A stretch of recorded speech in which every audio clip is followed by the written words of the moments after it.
Hello, my name's Louis Martin. I'm the course leader for criminology and the module leader for the serial killers module. So I'll be teaching the serial killers module in semester one. And I just thought I'd give an introductory video to talk about some of the aims of the module. So what we look at in serial killers is how British serial killers have been processed through the criminal justice system, have been arrested, been traced, some of the forensics, some of the theories about why they kill, what happens to them at court, where are they now. And the reason of this module emerged was it was an ideal way of getting students to sort of engage with more advanced criminological theories, to reflect on the sort of criminal behaviour and the offences that these people commit. Obviously they commit multiple murders, but in many cases they are criminals that have committed several different types of offences, and they haven't just started at murder, they've sort of built their way up to different, with different offences getting progressively worse. So for the policing students then, who may not have had a look at criminological theory before, I recommend that you get hold of this book. It's only a small book, it's cheap. It's called Law Express Criminology by Noel Cross, in which it explains the basics of criminological theories, different theories that try to explain why people commit crime. They are only theories, nobody can actually tell you why. But that will help in the exam.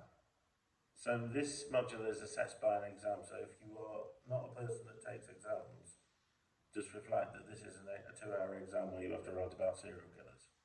In the past, the most sort of effective answers or exams I've ever seen have been in the serial killer module.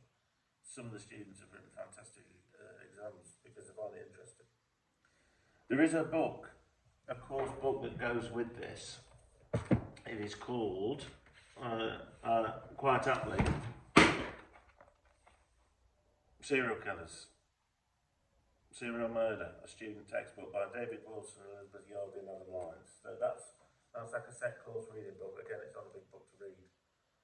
But you've got access to this on the Blackboard side. If you want a hard copy, you can buy one. But you've got one embedded online. For those of you who are really fascinated into some of the theories around biology, genetics, and the mind of a serial killer, there's a book here. This is only for if you're really interested in this sort of stuff, called The Anatomy of Violence by Adrian Raine. Fascinating read. Raine's a medical doctor who's also a criminologist and psychologist who has done a lot of research on the minds of killers and violence. Went to America, was from Britain, went to America. And his theories are all around neurological criminology, the brain, how brain damage or people's brains how they develop from birth or in the fetus can explain why they are so violent and why they've got no empathy. And a lot of it revolves around the formation of the prefrontal cortex and the amygdala. So it's fascinating. So what you need to remember about this module then, we only deal with British serial killers, in which we have lots. In fact, we've got so many now that I'm even thinking of sort of mainly focusing on serial killers from the 21st century, because we have several. We've got more than enough serial killers in Britain from the 20th century almost to keep everybody busy. So what I suggest you do in the first instance is select a post 2000 British serial killer. Have a think about what this person's done, where they are, what their offending behaviour was, what the childhood was like, and try and find some background information ready for the first sort of workshop, and we'll talk about that. I'll talk about the exam. So you're going to have like 5 questions to write answers under exam conditions about serial killers of your choice, different types of serial killers, different sort of perhaps reflecting on some of the theories around serial killers, the question about criminological theories and how they apply to serial killers. So you need to think about this now, because when you go into the workshops, you'll be able to think how relevant that's going to be for the exam. Obviously, this is quite challenging, this module, because you have to do a lot of reading around cases, theories.